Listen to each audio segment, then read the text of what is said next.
Netizen, may kuda kay Kim. Ba't di na lang ipamigay sa mahihirap? Madami naman siyang pera.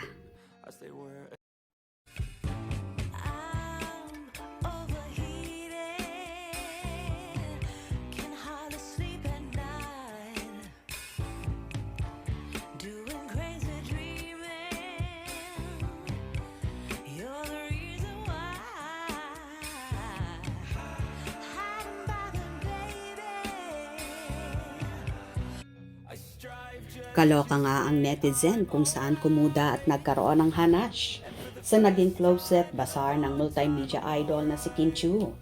Ngayon nga nag-umpisa ang naturang bazaar na yon na unang araw pa lang tila mauubos agad lahat ng stocks. January 28 till February 1 nga ang schedule ng kanyang bazaar na yon na dinumog ng napakaraming tao. Samantala kung happy ang mga taong pumunta sa naturang venue para makiagaw na mga damit ni Chinita Princess, meron namang bitter at kuda ang netizen na ito.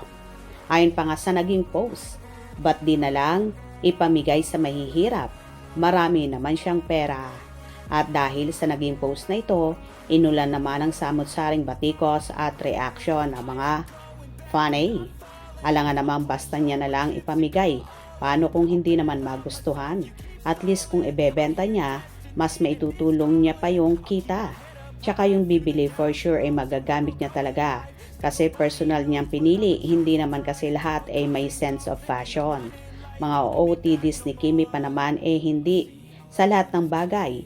Kung kay Kimi bagay dahil sa galing niyang magdala, paano yung iba? Kaya mas maganda talaga kung ibebenta niya na lang kesa basta niya lang ipamimigay. Since ang kikitain ay itutulong niya rin naman. Tsaka, sana tandaan nila na si Kim ay nawalan ng milyon-milyon at may mga binabayaran din. Lalo na ang tax nila ngayon ay milyon din. Yes, tama. Yung nagreklamo baka di nabigyan ni Kim ng tulong. Yung kita, ibibigay naman niya sa foundation Huwag kang epal, humingi ka na lang kung gusto mo. Baka ay ibigay pa sa'yo si Kim, hindi mo gusto, di sayang lang. Bili-bili din minsan, mura na nga Palagi asa sa bigay. Mas maitutulong ni Kim sa mga taong nangangailangan yung malilikom niya. Wag puro mga basher lang, tumulong na lang sila kesa ngawa na ngawa pa mga yan. Basher talaga, may masabi lang. Sadyang may mga taong di marunong umintindi. Gusto libre. Bigay diba? Sabi ni Kim yung kikitain niya ibibigay sa charity. Tingnan nyo siya, unang buwan pa lang ng taong 2026. Tulong agad sa kapwa, sa taong bayan, agad ang nasa isip niya, diba? Kaya proud na proud ako talaga sa iyo, Kim.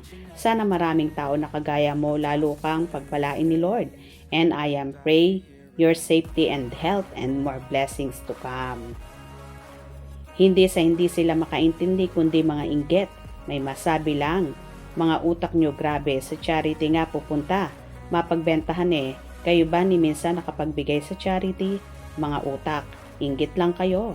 Tumpak inggit. Si Kimi lang bantayan nila. Sila din. Wala namang ambag.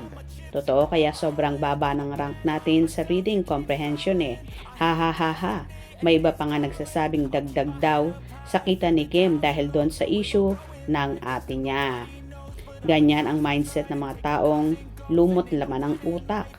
Ang parang kikitain ng bazaar ni Kimi, do-donate niya sa charity niya. Anong mahirap intindihin doon? Makakatulong rin siya sa mga tao at mas marami ang makikinabang. Huwag kang pala desisyon kung ikaw wala namang naitutulong sa kapwa mo. Tama. Hirap mag-intindi sa mga taong close-minded. Engot ka pala.